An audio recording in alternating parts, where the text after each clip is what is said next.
কাবা ঘরের দরজা ও জানালা সম্পর্কে জানেন কি? মুসলিম উম্মাহর কেবলা পবিত্র কাবা শরীফ।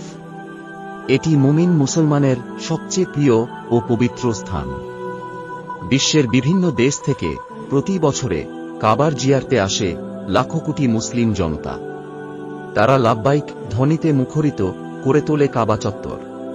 কাবা ঘরের দরজা ও জানালা ঘরের দুইটি দরজা ছিল, একটি দিয়ে প্রবেশের জন্য আর অন্যটি দিয়ে বের হওয়ার জন্য।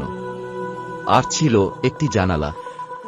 বর্তমানে একটি দরজাই রাখা হয়েছে।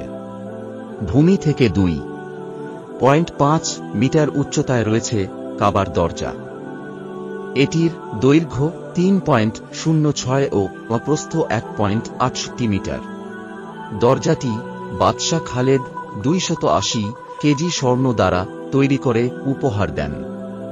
কাবা ঘরের দরজা কখন খোলা হয়? রাষ্ট্রীয় কিংবা বিদেশি মেহমান না আসলেও বছরে 2 বার কাবা ঘরের দরজা খোলা হয়। আর সে সময় কাবা ঘরে পরিষ্কার পরিচ্ছন্ন করা হয় এবং বিশেষ পানি দ্বারা ধোয়া হয়। আর এ কাজে নেতৃত্ব দেন 2 পবিত্র মসজিদের খাদেম, সৌদির বাদশাহ সহ দেশটির ঊর্ধ্বতন কর্তৃপক্ষ। ইসলামিক ভিডিও পেতে সাবস্ক্রাইব করুন।